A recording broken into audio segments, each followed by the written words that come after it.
The show is here. Yo, our mission is clear.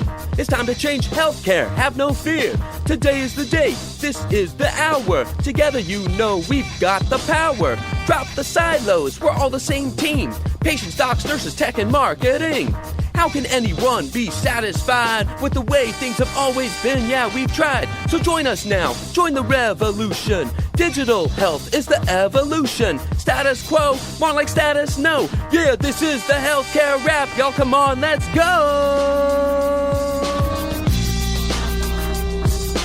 Welcome to the Healthcare Rap, where we are ushering in the future of healthcare and the status quo no longer exists. Where we are challenging assumptions about marketing and technology, and we check yesterday's thinking at the door. Where truth drops like an atom bomb, and knowledge flows like Niagara Falls. Each week we challenge assumptions that have been holding back healthcare marketing, and explain how we can do better. Join us. This is the Healthcare Rap. Welcome back. I'm your host, Jared Johnson, ready to share some more provocative thinking for healthcare innovators. Here on the Healthcare Wrap, we believe that healthcare has to truly become consumer first, and we're trying to do something about it. We can either stand back and let it take another 50 years, or we can jump in right now.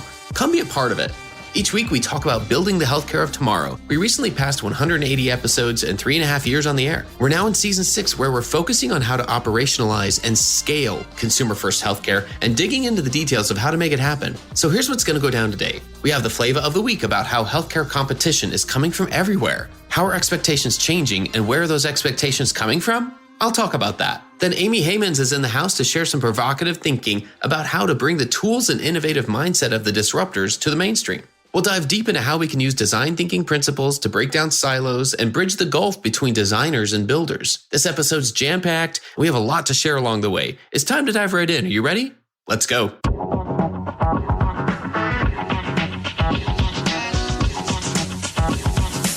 Flava of the week. Competition is coming from everywhere. Are you ready? The latest player in my world to offer a telehealth service isn't another health system or consumer brand, it's my Health Share.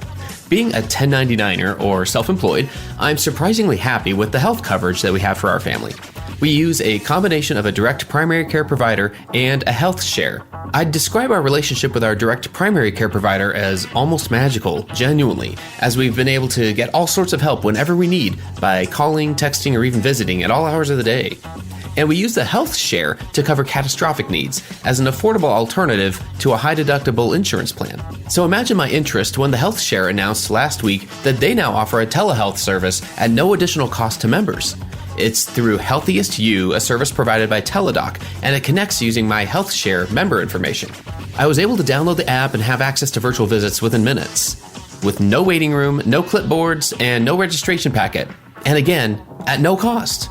This came as a reminder to me as someone who works with all sorts of health organizations that healthcare expectations are changing. And it's up to you whether those changes come internally or externally. Now, you may be thinking that this announcement about this particular health share may not have gotten headlines like recent announcements by CVS Health, Best Buy, or CrossFit, but it adds to the increasing number of new offerings that will be chipping away at hospitals' already razor-thin operating margin. And like I often say, I don't know if any of these players on their own will impact the financial viability of hospitals, but collectively, these thousands of new entrants are changing what we as consumers expect from our healthcare encounters, and they will change who we see for our care in the future. So in the rush to recover revenue, we need to highlight the opportunity to differentiate on experience.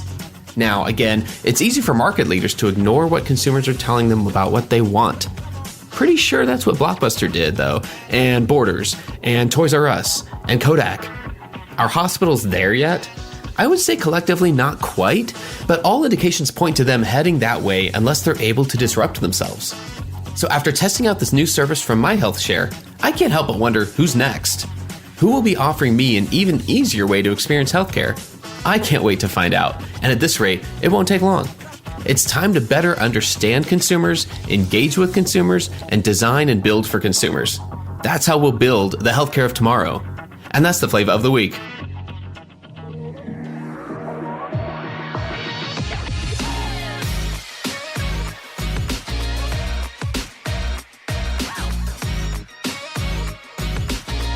The flow.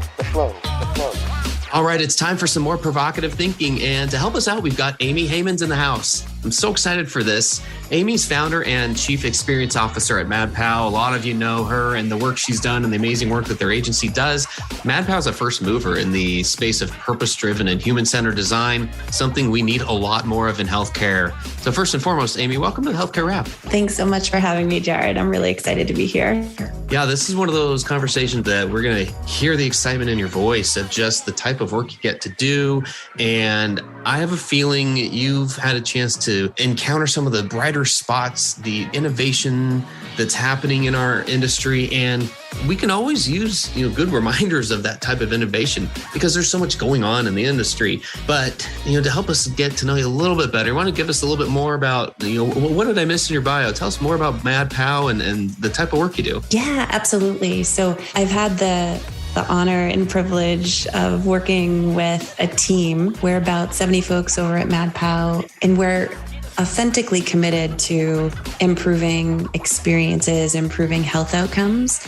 We work in health, but we also work in other industries where we're focused on the intersection of what an organization is trying to achieve and what the people served by that organization are wanting and needing in their lives, so that we will create virtuous circles, uplifting cycles, if you will. And we call that purpose-driven design. So it's really human-centered design pointed in the direction of purpose.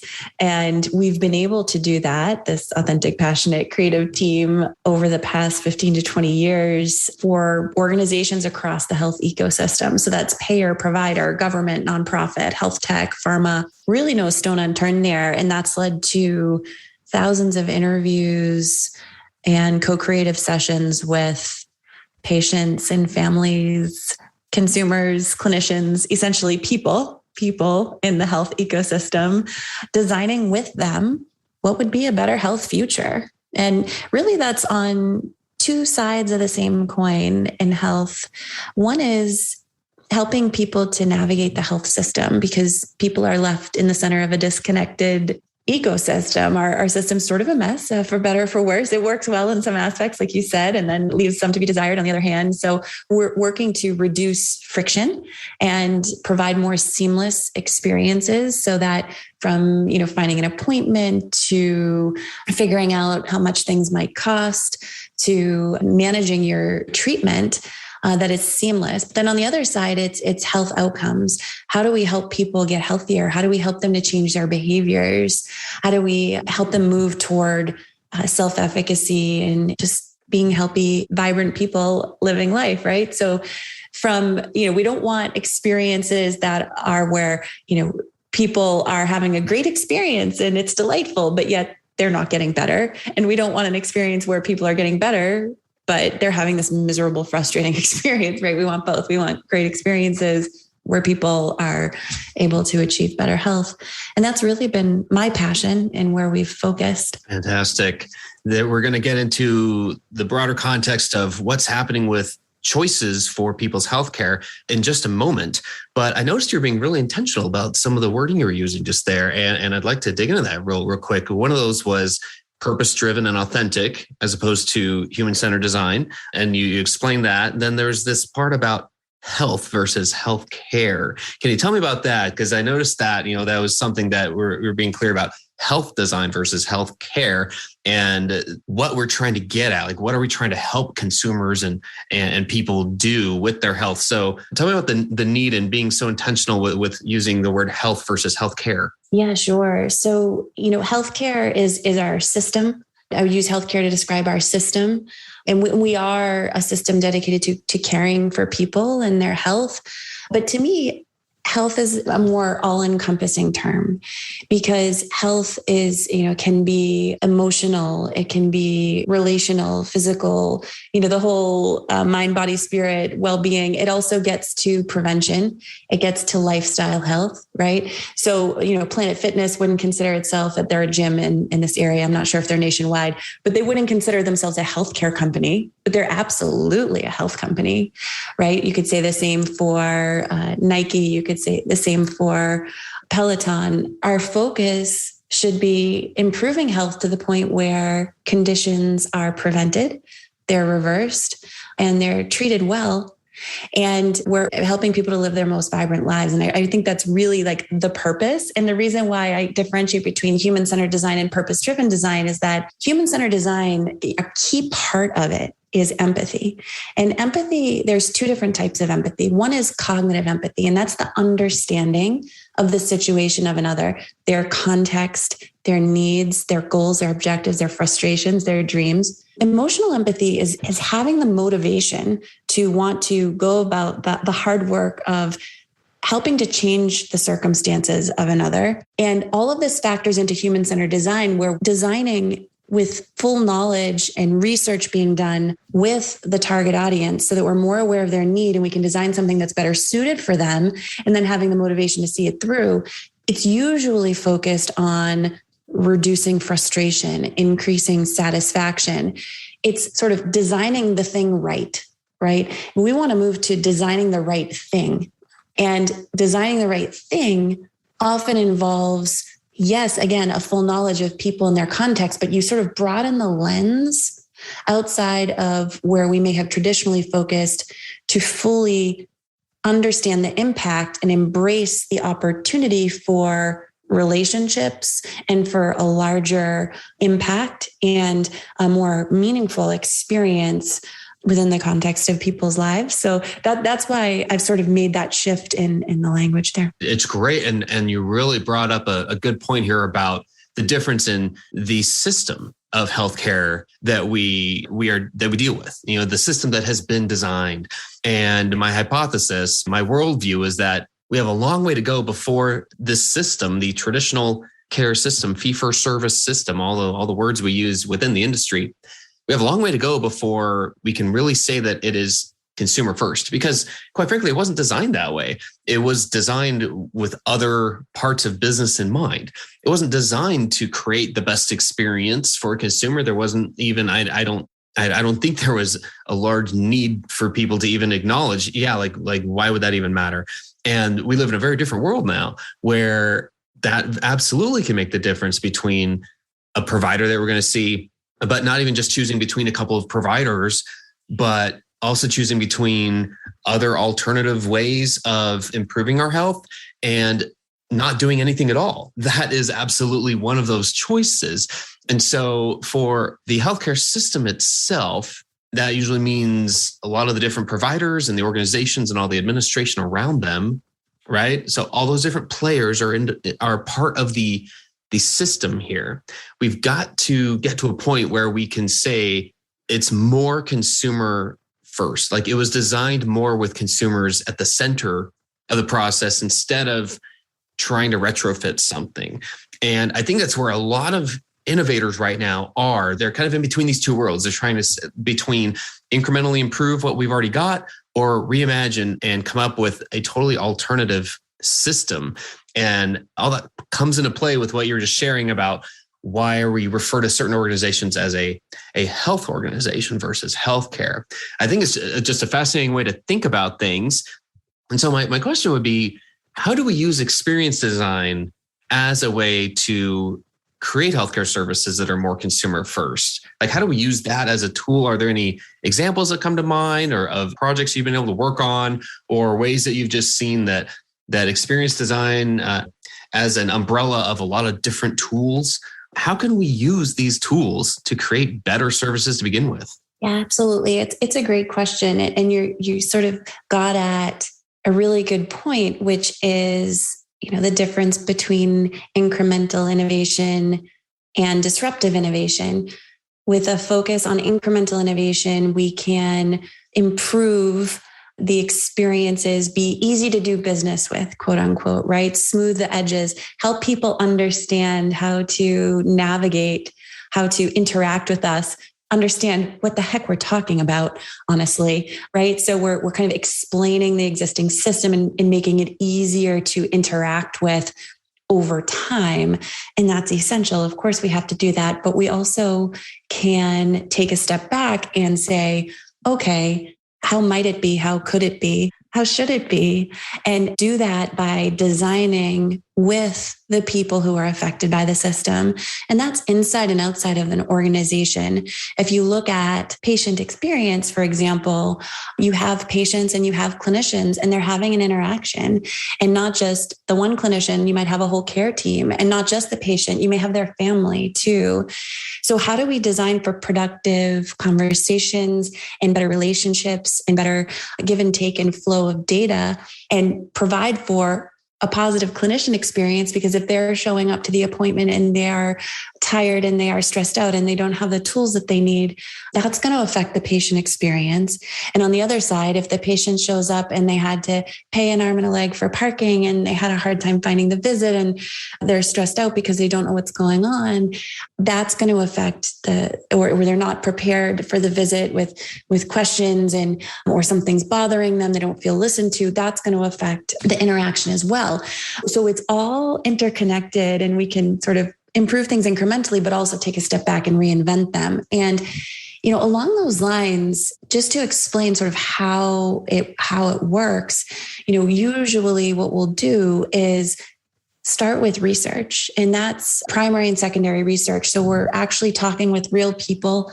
We're doing ethnographic research, one-on-one interviews, observation, workshops to uncover the behaviors that matter, the mental models, the mindset, the needs, the jobs to be done. We have various methodologies that we can use to really start to distill and understand the problem space and the systems that are affecting the outcomes that we'd like to change. We do a lot in behavior to understand the psychology of the situation. We leverage behavior science and motivational psychology to really understand the humans involved. We're very complicated human beings, but also it's very important to go outside the organization or zoom into specific aspects of the organization and be committed to the question, be a student of the problem with an open mind, and try to discover exactly what's at play and exactly what's needed here. And with that insight and that information and inspiration, we can then go into ideation. And for ideation, we're coming up with different ideas that may solve the problem, but I'm a big believer in co-creation. So designing with the communities that we are affecting, that we are participating in, inviting them to the table of innovation. So we're designing with them as opposed to for them. And we're going to come up with better ideas that way. So those basically including the end consumer in the design process, we're buying down risk associated with spending a lot of time and money and getting it wrong. And then as we test these ideas and adopting a test and learn approach, we can start to narrow in on the best ideas and refine them to the point where they're going to meet our KPIs and our desired outcomes, evaluate that, measure that. We like to blend scientific method with creative process, essentially constructing these hypotheses and then testing them in the marketplace to be sure that we are effective. A great example of this that sort of ties together the digital experience design with service design, with health outcomes improvement and innovation from a business model perspective, and the behavior change design, changing the real world behaviors.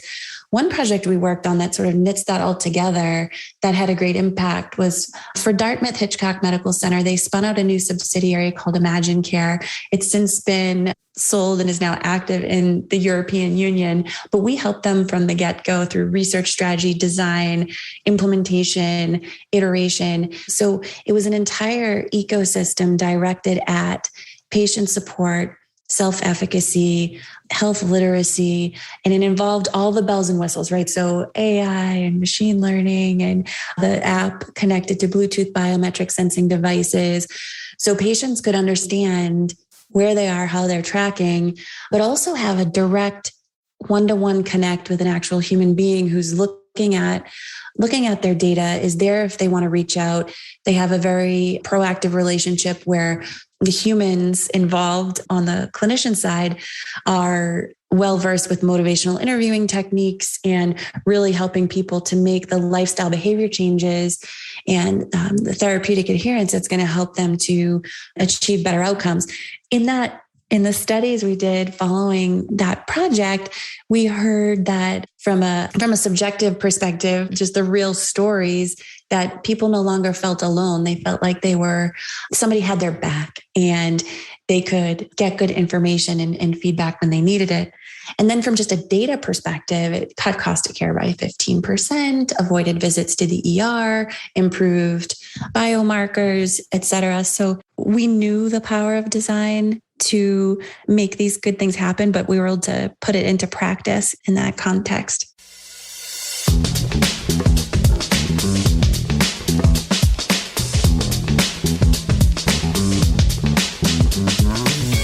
Hi, this is John Lynn from the Healthcare IT Today podcast.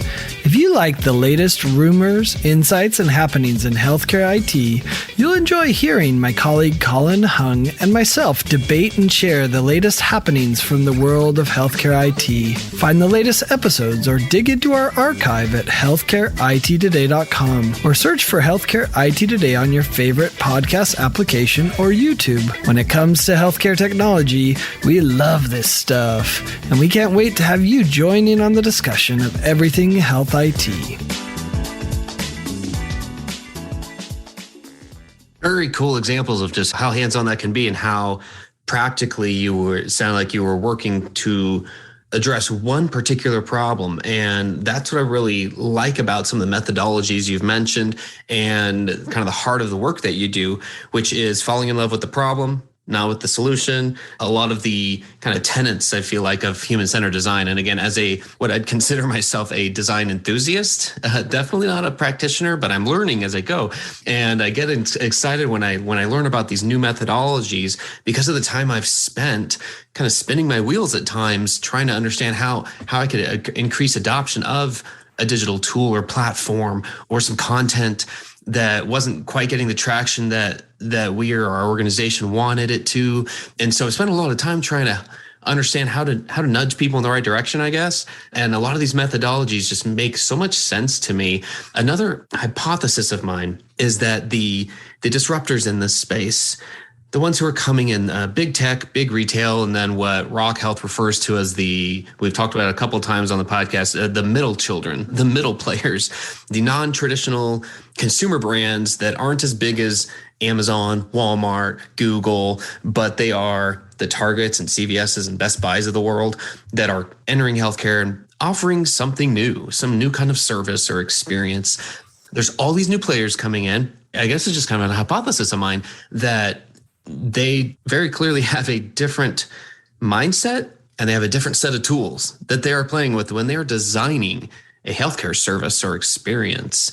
How do we raise the profile and how do we bring those tools and methodologies of the disruptors to the mainstream? It's such a good question. And we do have some sort of poster children or rock stars in this regard. I mean, PillPack was designed by folks who were, from IDEO and MIT. IDEO is a well-known design firm in this space, and they used human-centered design to come up with PillPack.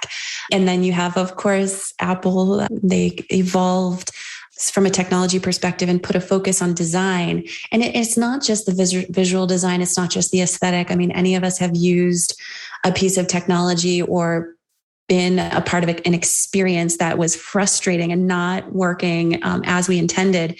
We do have approaches that we are working with. There's knowledge around process improvement. There's knowledge around sort of approaching things from the engineering perspective. There's knowledge around, the marketing toolkit.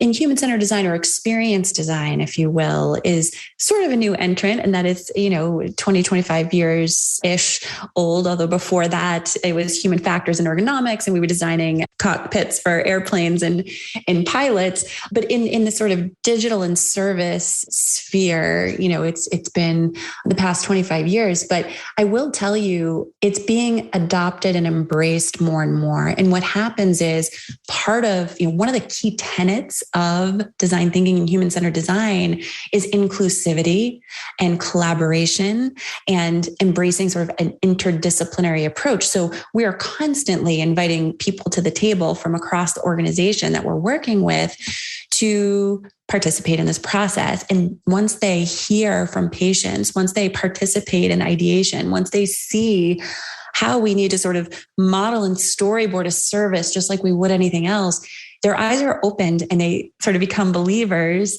and they see the value, especially when we hit the nail on the head from an outcomes perspective. And then they want to do it again. And then the momentum grows, the love grows, et cetera. Now, there will always be sort of naysayers, why are we doing this? We don't have enough time. We don't have enough money, this and that. But once you've illustrated the success and the potential, people tend to come along with us. And so, when you get a passionate interdisciplinary team that is designing with the people they're affecting and using some very simple methods to visualize and then manifest these experiences, again, whether it's a digital product or a service, amazing things are going to happen. So we've seen a lot of companies, especially insurance, has very much embraced human-centered design, experience design, and innovation. We do a lot of work with insurers, and we have done some work with health systems. They don't have sort of a well-organized team yet that is budgeted and has a seat at the table, but it's getting there. Mayo has a service design team. Kaiser Permanente has a service design team. We've worked with many, many health systems. And so it's happening a little slower, I would say. And now we're having to the table life sciences companies that are looking at embracing digital as a new way to engage with patients in a more holistic fashion beyond the drug, whether it's patient support or a digital therapeutic that actually can be prescribed because it's improving health outcomes. And then to your point, we're seeing new entrants into the space that are showing us different ways of doing things, or sort of tipping models on their head, whether it's Parsley Health focusing on functional medicine and lifestyle and spending a lot of time with folks, or these sort of entrepreneurship programs that are going on at the larger companies. But you're seeing a lot of creativity, and it's well needed because we're not too healthy as a country. A lot needs to be done to put the focus on well-being, not in a paternalistic kind of shaming, scolding way, but in a let's live life to the fullest kind of way. And let's partner with people, not to just help them when things go awry, but to help them avoid that to begin with. That's the question, isn't it? How do we do that? How do we get to a better point along that spectrum where we're addressing those upstream questions versus, like you said, what do we do once something's wrong and we need intervention within our own health and wellness journeys? Love that thought. One last kind of hypothesis to run by you here. And that has to do with one thing you just mentioned, which was for health systems in particular. So larger provider organizations and hospital systems and health systems, the kind of some of the inside big brands, if you will, in healthcare. I feel like we still see a lot of echo chambers, if you will, silos at the very least of within the organizations, still looking for solutions to some of their design questions within just other health systems. And they're not looking outside enough yet to other examples in other industries. Even within the broad health ecosystem, other types of players and organizations who they can learn from. And I feel like that's a limitation. I don't know if you've seen the same thing or if you have, if there's a way to help improve that and help those within any type of organization have more visibility of the cool things that are happening in other industries. Yeah, absolutely. We need to look at trends and signals coming from other industries because they shape consumer expectation. So people are going to expect out of an interaction with a health system, what they experience on DoorDash or Amazon, or name the latest app that they just used that had a great design team behind it, right? So people are bringing these expectations to the table. So it's important to understand what's going on. I think we feel like we're stuck in a system sometimes. We have the policies and the processes that are they feel like they're carved in stone and they feel like blockers to innovation. I think it was, 5 years back, it's like, oh, we can't do that because of HIPAA. And it's like, well, we can do that, but we can do it conscious of HIPAA, right? So we can innovate with HIPAA and not use HIPAA as an excuse not to kind of go the extra mile with the patient. But I think we can work with patients, again, adopt this spirit of co-creation, work with people to understand their real needs and wants and everything else. And I think to get beyond looking at it like we are just a brick and mortar facility, we are a hospital that people come to, we're a health system that people go to, primary care specialty, to say we're a services company, we're a relationship company, we're a lifestyle health company, we're a technology company, we're a digital company. And, I give health systems all the credit in the world. It's been extremely difficult, obviously with COVID, even with EMR adoption and integration and just the busyness, the long hours, not even be able to take a break or go to the restroom, the clinician burdenment and burnout and all of the quality needs and the documentation. And it's very difficult to make change in that environment. It's not a tough nut to crack, so to speak. But I think if we create these little pockets where we start to innovate and think differently, then we'll be heading in the right direction. One last question for you. If there's one message you'd like to share about creating consumer-first health experiences, what would that be? Yeah, it would be, let's go beyond quantitative research and surveys and HCAPs. Those absolutely have a place in getting feedback from the end user, the target audience, the people we're working with. But let's also do consistent and continuous qualitative research, not just with sort of patient panels or advisory boards, because they end up knowing too much over time, but continuously bring people to the table with us, learn from them and design with them, and learn a little more about design thinking and human-centered design and create better experiences for yourself and for others. It's good work we're doing out there. Well, thanks for giving us so much time today. How do listeners connect with you if they'd like to, and want to make sure we mention your podcast as well? Oh, awesome. Yeah. I'm Amy Heymans on LinkedIn. You can connect up with me there. And I do have a podcast called Better Experiences, where we talk with leaders in health, thought leaders in health, about how we can deliver better experiences. Fantastic. Again, Amy, thanks for giving us a few minutes and sharing so much value with us. All the best in everything you're doing. Stay safe, stay well, and talk to you next time. You too, Jared. Thank you. Ed Marks here with Digital Voices, the only podcast for chief digital officers across all of healthcare and life sciences. Digital Voices is about the voice of the patient, the provider, the payer, pharma, big tech, retail, public health, really any part of the healthcare and life sciences ecosystem. That's the digital voice we want to capture as we learn and break barriers across the entire spectrum. Join us weekly as we drop our pod. Hey, thanks again for listening. We hope you found some value in this conversation. And if you did, do us a favor and follow us using your favorite podcast app. Then tell your friends and colleagues about us. If you like what you heard, please spread the word.